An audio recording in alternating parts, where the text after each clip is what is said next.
12 years of silence, like rain that never falls upon an infinite desert. His calloused hands hold memories of what time has taken from him.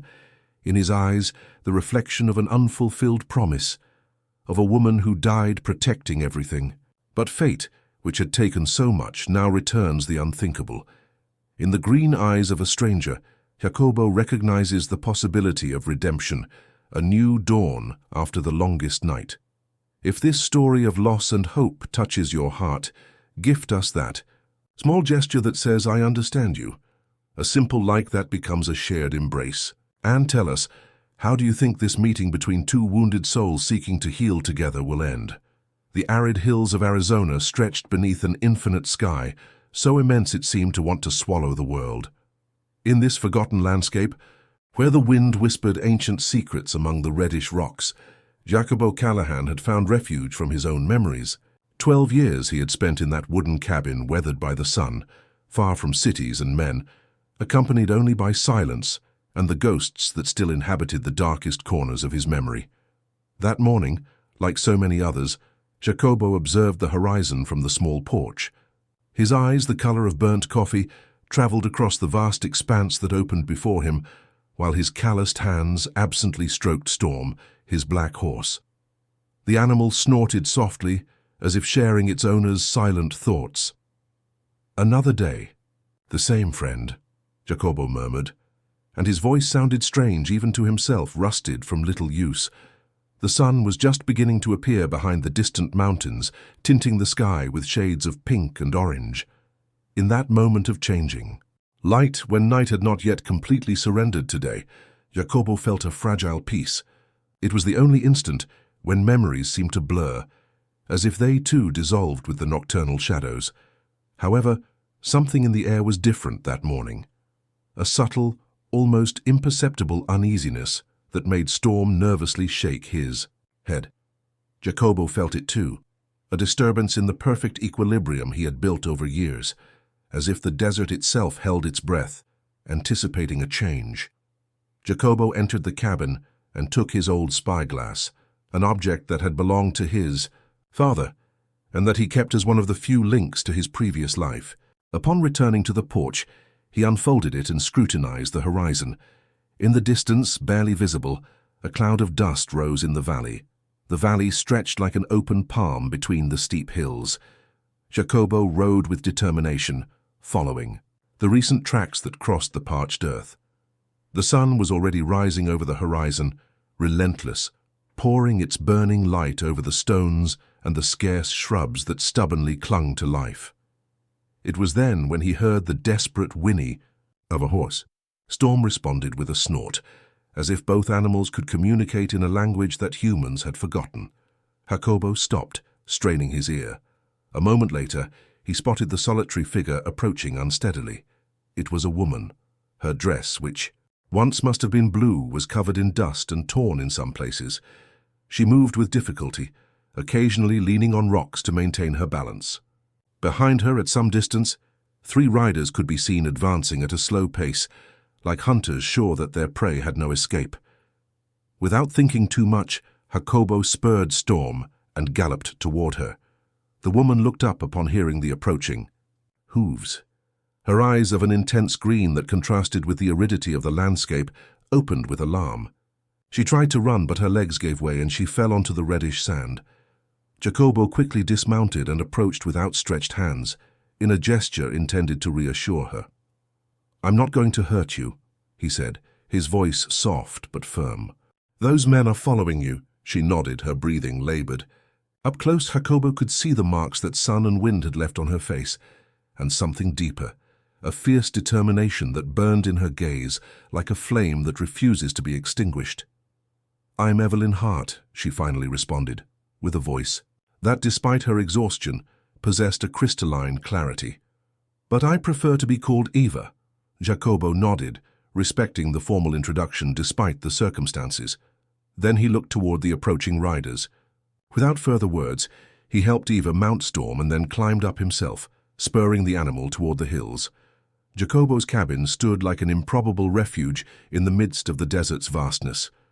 Built with local logs and stones, it seemed, to have grown from the soil itself, blending with the landscape to the point of almost disappearing to inexperienced eyes. Eva observed the interior with a mixture of curiosity and caution. The main room was austere but orderly.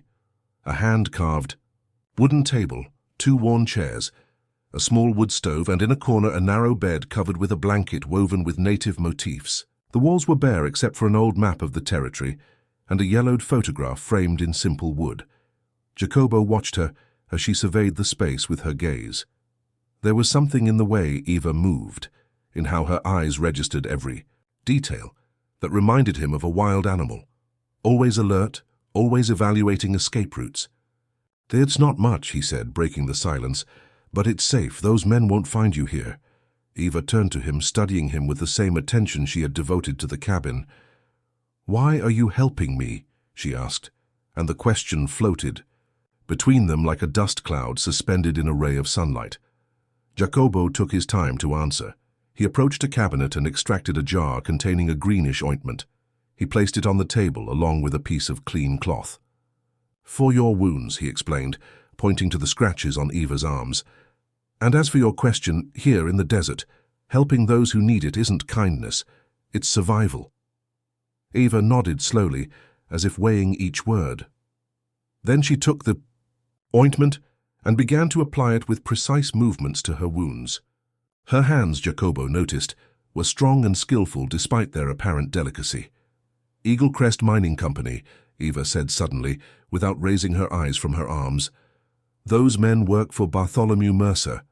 Jacobo visibly tensed upon hearing that name. His eyes involuntarily went to a dark wooden chest that rested at the foot of the bed, as if it contained something he preferred to keep buried. "I know that name," he finally responded, and in his voice there was an echo of something ancient and painful. The sunset painted the sky with impossible hues, while Eva remained seated on the porch, wrapped in a blanket that smelled of dried herbs and thyme. She observed how Jacobo fed the horses in the small corral adjacent to the cabin. There was something hypnotic in his movements, in the way his hands worked with a certainty born of constant repetition. Eva lowered her gaze to her own hands. The scars that crossed them told stories she preferred to forget. Years of work in the mining company's accounting office, where each written number meant the prolongation of others' suffering. Numbers that translated into invisible chains, into unpayable debts, into lives consumed beneath the earth. When Jacobo returned to the porch, Eva perceived the change in his breathing, the slight hardening of his posture. He was preparing to speak of something difficult. "How far will they follow you?" he asked, sitting beside her but maintaining a respectful distance. Eva contemplated the horizon before responding. The desert stretched before them like a motionless ocean, and the first stars were beginning to appear in the increasingly dark sky. "As far as necessary," she answered simply. "What I took from them, what I carry with me, could destroy them." Carefully, Eva extracted from an inner pocket of her dress a folded paper. She unfolded it with reverence as if it were a sacred text. It was a page torn from an accounting book, full of names and figures noted with precise calligraphy. 187 names, she explained. People whom Mercer keeps working under false debts. This document proves that he alters the accounts, that he inflates the interest until they're unpayable. Jacobo observed the paper with attention, and his gaze stopped on a symbol printed in the upper corner, an eagle with spread wings holding her sword beneath the number 18. "The 18th Regiment of Tennessee," he murmured, and his voice sounded distant, as if he spoke from the bottom of a well. Eva looked at him with surprise. "How do you know?" Jacobo rose slowly and entered the cabin. He returned moments later with the chest that Eva had noticed before. He opened it with deliberate, almost ritual movements and extracted an object wrapped in a worn suede cloth. Upon unwrapping it, he revealed a rusted metal insignia with the same symbol that appeared on the document. "Because I was there," he finally answered. "I knew these men. I knew Mercer." Night had fallen over the desert, bringing with it a cold that brutally contrasted with the daytime heat. Inside the cabin, the fire crackled in the small fireplace, projecting dancing shadows over the rough walls. Eva listened in silence while Jacobo related his story, He had served in the Union Army during the Civil War. After the conflict, he worked for the Freedmen's Bureau in Tennessee, helping communities of former slaves to establish themselves. It was there where he met Bartholomew Mercer, then captain of the 18th Regiment, a man whose apparent courtesy concealed a calculated cruelty. In Willow Creek there was a prosperous community, continued Jacobo, his gaze fixed on the flames. People who had obtained land, who cultivated, who built something new from the ashes of war. Mercer and his men, his voice broke slightly, used the law to rob them of everything. Falsified contracts, invented debts, the same methods he uses now. Ava observed how the shadows accentuated the lines of his face, marked not so much by age as by the weight of memories. There was a woman, Jacobo went on. Clara. She struggled to maintain her small daughter. I tried to help her with the papers, to prove that the debt Mercer claimed didn't exist. But it wasn't enough. A heavy silence settled between them. Eva felt that something else floated in the air, unspoken words that Jacobo kept locked behind his pressed lips. What happened to them? She asked softly, although part of her feared the answer. Jacobo raised his gaze, and Eva saw in his eyes a pain so deep that it was almost unbearable to contemplate. Clara fell ill, he finally responded, without medicines, without proper care. She slowly faded away. The last time I saw her, she made me promise that I would take care of her daughter. But when I returned, the girl had disappeared. For years I searched for her until... He made a vague gesture with his hand, encompassing the cabin, the desert, his solitary existence, until I stopped searching. Eva instinctively brought a hand to her neck where a small silver locket hung. She opened it with trembling fingers, revealing inside a piece of discolored fabric. My mother's name was Clara, she said in a barely audible voice, and this piece of fabric is the only thing I have left of her, from the dress she wore the day they separated us. The dawn of the following day brought with it an unexpected visitor. Jacobo, who had risen with the first light, perceived the presence even before seeing it. A subtle alteration in the desert's usual rhythm, the particular silence that precedes a human being's arrival. He showed no surprise when Jonas Red Elk appeared riding toward the cabin. The Apache dismounted with the fluidity of one who has spent his life on a horse and approached with silent steps. The two men greeted each other with a brief nod, communicating with the economy of gestures typical of those who have shared years of friendship in the vastness of the desert. "You've had company," observed Jonas, looking toward the cabin where Ava, still asleep, rested. It wasn't a question but a statement. Jacobo nodded, offering a cup of coffee that his friend accepted with a gesture of gratitude. "3 riders with the eagle crest emblem," explained Jacobo. "They were pursuing her." Jonas drank a sip of coffee, his dark, unfathomable eyes fixed on the horizon. "Mercer is offering a reward," he said at last, "for a woman and some documents. They're talking about it in Prescott." A muscle tensed in Jacobo's jaw. The news didn't surprise him but confirmed his fears. "How much time do we have?" Jonas placed the empty cup on a flat rock before responding. 3 days, he said. "Mercer plans to move the entire mining operation before the federal inspectors arrive. After that, it will be difficult to find him." The silence that followed was loaded with implications. Jacobo felt how a long-postponed decision began to take shape within him, like a stream that finally finds its course. "There's something else you should know," he added, and told Jonas about Ava, about Clara, about the unfulfilled promise. Jonas listened without interrupting, his impassive face revealing barely a flash of understanding when Jacobo finished his account. "The circle closes," he said simply. "Lives intertwine like paths in the desert, even though we believe we walk alone." At that moment, the cabin door opened, and Eva appeared in the threshold. The morning light enveloped her in a golden halo as she observed the 2 men with a mixture of caution and determination. Evening fell over the desert, while the 3 remained seated around the table in the cabin. A worn map extended before them, and Eva pointed with precision to the mine's location, the surveillance points, the access routes. "The main office is here," she indicated, marking a point on the yellowed paper. "It's where Mercer keeps all the original documents. With them, we could prove what he's been doing."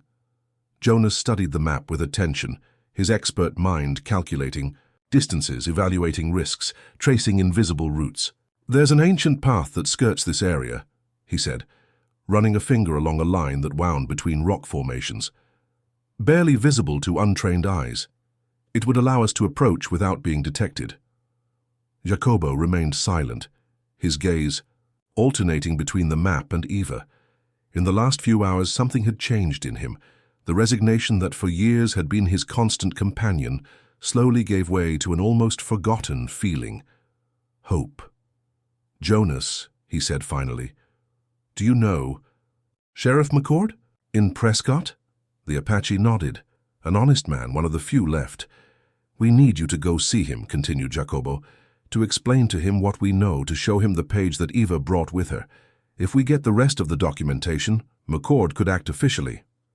Eva looked at Jacobo with surprise. "Why risk yourself like this?" she asked. "You've lived here safe for years. You could simply let me go." Jacobo rose and approached the small window. From there the desert extended infinitely under the dying light of day. For so long he had contemplated that immutable landscape, convincing himself that his existence should also be thus, static, isolated, contained.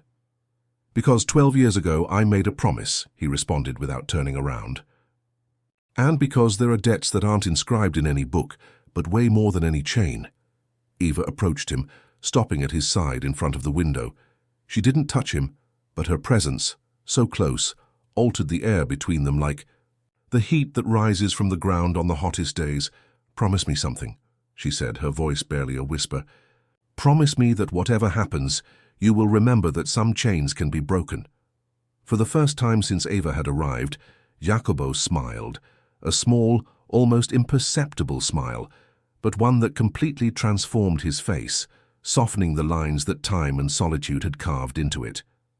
"I promise," he responded, and in that simple moment, in that exchange of glances, a pact deeper than any word was sealed between them. The night before their departure, Eva found Jacobo sitting on the porch, beneath a sky studded with stars. She settled beside him in silence, respecting the contemplation in which he seemed immersed. The cold of the nocturnal desert enveloped them, but neither made a move to enter in search of warmth. "How was it?" Eva finally asked, "living here alone for so long?"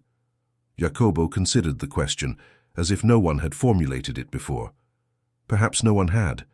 "At the beginning," he responded in a measured voice, "the silence was unbearable. It brought with it all the sounds I was trying to forget, screams, gunshots, cries. But with time, the desert teaches patience. It empties you and fills you at the same time." Eva nodded, understanding. She too knew the transformative power of silence, although hers had been an imposed silence, not chosen. "For years I kept silent in Mercer's office," she confessed. "I saw the numbers, knew what they meant, and kept quiet. Each day I told myself it was to survive, to find evidence, to—" Her voice broke slightly, but each day of silence was a small death. Jacobo looked at her then. The silver light of the moon enhanced her features, softening the traces that fear and determination had etched on her face. "Silence can be a tomb or a refuge," he said. "The difference lies in whether we choose it or it's imposed on us." Eva then extracted from her pocket a small object that shone faintly under the starlight, an ancient key of forged iron with an intricate design on the handle. "I found it among my mother's belongings after she was gone," she explained, offering it to Jacobo. "I never knew what it opened. Maybe it doesn't open anything. But I've carried it with me always as a reminder that some doors, even if we don't see them, may exist." Jacobo took the key with delicacy, as if holding something infinitely valuable. His fingers brushed Eva's, and both felt that contact like a warm current in the midst of the nocturnal cold. "I'll keep it until we return," he promised, sliding the key into his shirt pocket near his heart. "Perhaps then we'll discover together what door it's destined to open." Dawn surprised them already on their way. Jacobo and Eva rode in a complicit silence, following the route that Jonas had indicated to them before departing for Prescott. The path, barely visible to inexperienced eyes, wound between rock formations and narrow canyons, keeping them hidden from indiscreet gazes. The sun slowly ascended in the sky, pouring its golden light over the harsh landscape. Eva observed Jacobo, the way his body moved in perfect harmony with the horse, as if both were extensions of the same will. There was a natural grace in him, she thought, a dignity that not even the years of solitude had managed to erode. Near midday they stopped to rest and water the horses beside a small spring hidden among rocks. While Storm drank, Jacobo extracted from his saddlebag an object that Eva hadn't seen before, a small brass compass, its needle oscillating gently beneath the scratched crystal. "It was my father's," he explained, noticing her interest. "A man who believed that one could always find the way home, if one knew how to look in the right direction." Eva approached, watching fascinated as the needle trembled before stabilizing. "And was he right?" she asked. "Can one always find the way?" Jacobo closed the compass and carefully put it away. "It depends on what we consider our home," he responded. "For a long time I thought mine was in the past, in a place to which I could no longer return." Their gazes met, and in that instant they shared an understanding that transcended words. Both had lived anchored to a painful past, allowing it to define their paths, limit their horizons. "And now?" asked Eva, her voice barely a whisper. Jacobo didn't respond immediately. Instead, he mounted again and extended a hand to help her up. When she was settled behind him, she heard his voice low and clear. "Now I believe that home can also be ahead, in what we haven't yet found." They resumed their journey in silence, but something had changed between them. As if, in the midst of the relentless desert, they had discovered an oasis that both could see. As they approached their destination, the landscape changed subtly. The rock formations gave way to flatter terrains, where human activity had left its mark in the form of rudimentary roads and occasional telegraph poles that traced straight lines through the untamed nature. By mid-afternoon, from the top of a hill, they finally spotted Eagle Crest Mine. A set of buildings rose in the middle of the valley, surrounded by a wooden palisade. Columns of smoke rose from various chimneys, and small figures moved between the buildings like industrious ants. Jacobo extracted his spyglass and studied the place with attention. He identified the barracks where the workers lived, the main house that must belong to Mercer, the warehouses, and finally the office building where, according to Eva, the documents were kept. "There's less surveillance than I expected," he commented, passing the spyglass to Eva. "Perhaps they've already begun to relocate part of the personnel," Eva observed through the instrument, her lips pressed in a tense line. Every corner of that place held for her memories of humiliation and fear, but also of a silent determination that had grown day by day. "The office is on the second floor of the main building," she indicated. "The window facing east has a defective lock. I discovered it months ago when I was looking for—" She interrupted herself, as if the words resisted coming out. Jacobo waited, giving her the time she needed. He had learned that certain silences should be respected, that some wounds only healed when exposed to the air by one's own will. "When I was looking for a way to escape," Eva finally continued, "a way to take the evidence without being discovered. But I was afraid, so afraid that it paralyzed me every time I tried." Her hands trembled slightly as she returned the spyglass. Jacobo covered them with his own, rough but warm. "Fear didn't paralyze you," he said softly. "It made you cautious. It kept you alive until the right moment came." Eva nodded slowly, absorbing his words like thirsty earth absorbs the first drops of rain. In that moment, something changed in her gaze. The fear was still there, but it no longer dominated. It was simply a shadow alongside a more intense light. "We'll wait until nightfall," decided Jacobo, his voice acquiring a more practical tone. "Darkness will be our ally." As the sun began its descent toward the horizon, they remained observing the mine, each immersed in their own thoughts. The physical distance to their objective was short, barely a few kilometers, but both knew that the true journey was much deeper, a path from the past that had defined them toward a future they were just beginning to glimpse. Night deployed its mantle over the desert, bringing with it an expectant silence. The stars shone with unusual intensity, as if they too held their breath before what was about to come. Jacobo and Eva moved like shadows among the rocks, approaching the palisade that surrounded the mine. They had left the horses hidden in a small nearby canyon, with enough water and food for several hours. Storm had snorted softly when Jacobo bid him farewell with a caress, as if understanding the importance of what was at stake. As Eva had predicted, surveillance was scarce. A single guard patrolled the eastern part of the perimeter, and his routine was predictable. 10 minutes of walking, followed by a pause in which he lit a cigarette whose ember glowed in the darkness like a solitary firefly. During one of these pauses, they took advantage to slip through a section of the palisade where 2 planks were slightly separated. Once inside, they advanced, crouched among the shadows, avoiding the scarce lamps that illuminated the enclosure. The office building rose before them, its windows dark except for a dim light on the ground floor. According to Eva, that's where the night watchman would be, generally dozing at his desk. "This way," whispered Eva, guiding Jacobo toward the back of the building, where a fire escape climbed to the 2nd floor. They ascended with caution, each creak of metal sounding in their ears like thunder. When they reached the window Eva had mentioned, Jacobo examined the lock. Indeed, it was worn, with screws loosened by years of use and rust. With the tip of his knife, he carefully manipulated the mechanism until it yielded with a soft click. The window opened inward, allowing them to enter an office shrouded in shadows. The place smelled of old paper and tobacco, orderly desks aligned in precise rows, each with its lamp turned off and its chair carefully placed. Eva oriented herself with the familiarity of someone who has spent countless hours in that space. "Mercer's office is at the back," she indicated, her voice barely audible. "That's where he keeps important documents." They advanced among the desks, their steps muffled by a worn carpet. The door to the main office was closed but not locked. Upon opening it, they found themselves in a much more luxurious room than the rest. Walls covered in dark wood, a thick carpet, an imposing oak desk. Eva went directly to a painting hanging behind the desk.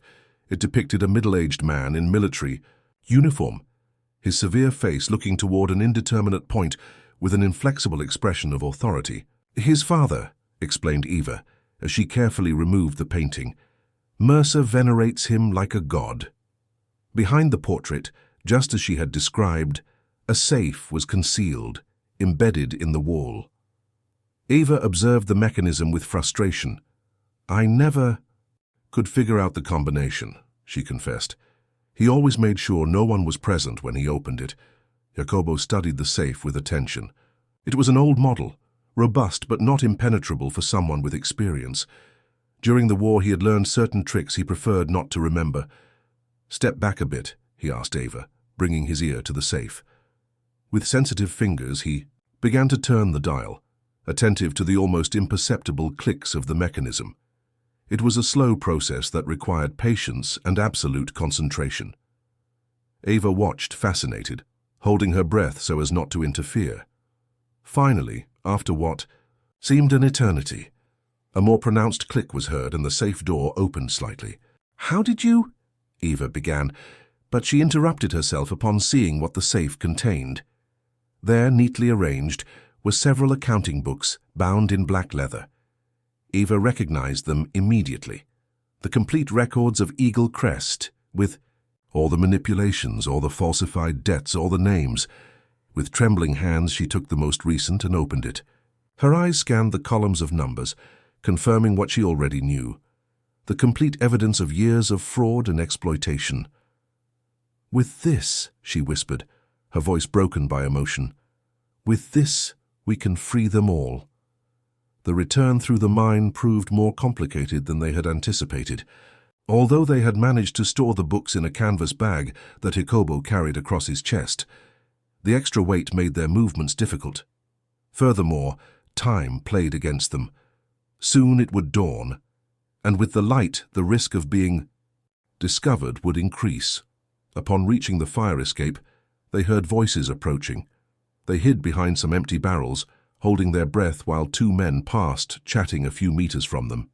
"Try tomorrow at first light, that's what Mercer said," one of them was saying. He wants everything ready for the relocation before the sheriff arrives with those inspectors.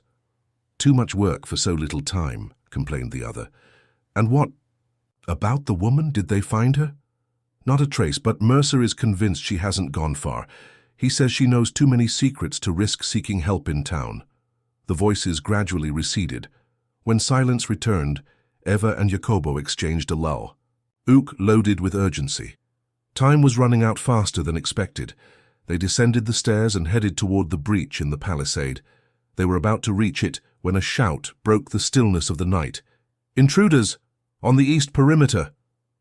Immediately, lamps began to light up and hurried footsteps were heard. Jacobo took Eva's hand and they ran toward the breach, but before reaching it, they saw several men approaching from that direction. "This way," indicated Eva, pulling him toward a nearby small warehouse. They slipped inside, just as voices and footsteps passed in front of the door. The warehouse was full of tools and supplies for the mine, with barely space to move between the loaded shelves. "There's another exit," whispered Eva, leading him toward the back of the warehouse. "A service door that opens to the stables." Indeed, a small service door opened to the exterior, allowing them to exit to a space where several horses whinnied nervously, disturbed by the commotion. Jacobo rapidly evaluated the situation. The palisade was now too closely watched to attempt to exit there, but perhaps the horses, he said. "We could use the confusion to exit through the main gate."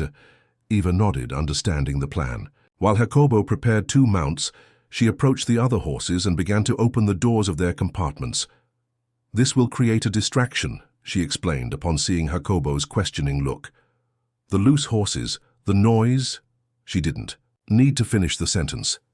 Jacobo admired her quick thinking, her capacity to adapt the plan on the fly. Once again, he confirmed that beneath her fragile appearance was hidden an inner strength that few people possessed. When everything was ready, Eva suddenly opened the main door of the stable and gave a loud clap that startled the horses. The animals bolted out, creating exactly the confusion they expected. Taking advantage of the chaos, Jacobo and Eva mounted and launched themselves toward the main gate of the mine, now unattended, while the guards tried to control the stampeding horses. They galloped at full speed, moving away from Eagle Crest, entering the darkness of the desert that received them like a protective mantle. The sun appeared on the horizon when they finally stopped. They had ridden without rest, taking indirect routes to throw off possible pursuers, until reaching a point that Jonas had indicated to them, a small canyon where a stream provided fresh water, hidden among rock formations that would protect them from indiscreet gazes. Exhausted, they dismounted and let the horses drink. Eva collapsed onto a flat rock, her entire body trembling from accumulated tension and physical effort. Jacobo sat beside her, extracting from his bag a canteen that he offered to Eva. "We did it," she said after drinking, with a mixture of incredulity and jubilation in her voice. "We really did it." Jacobo nodded, allowing himself for the first time since they had entered the mine a genuine smile. He carefully extracted the accounting books from the bag and placed them between them. "With this, McCord can act officially," he confirmed. "Jonas must already be in Prescott with him, waiting for our return." Eva caressed the leather covers of the books as if she needed to confirm they were real, that everything that had occurred hadn't been a feverish dream. "For so long," she began, her voice breaking slightly, "for so long these numbers were my prison, and now—" She couldn't continue. The emotions contained during the tension of the escape finally found their channel. Silent tears began to slide down her cheeks, and her shoulders shook with sobs that seemed to be born from the deepest part of her being. Jacobo didn't try to stop her crying. He understood, perhaps better than anyone, the need for this release. Instead of offering words of consolation that would sound hollow, he simply placed a hand on hers, offering a silent anchor to hold on to while the emotional storm ran its course. When, finally, the sobs subsided, Eva raised her gaze. Her eyes, although reddened, shone with a new clarity, like a sky that clears after rain. "Do you know what's strangest?" she said, drying her cheeks with the back of her hand. "For years I thought that when this moment came I would feel hatred, desire for revenge, but now you feel that those feelings no longer define you. completed Jacobo, understanding perfectly, that you've begun to free yourself, even before they pay for what they did. Eva nodded, surprised by the precision with which he had captured her feeling. Jacobo directed his gaze toward the horizon, where the sun slowly ascended, tinting the desert with golden and copper hues. "Because I traveled the same path," he responded. "Only I stopped halfway. I locked myself in my solitude, convinced it was a refuge, when in reality it was another form of prison."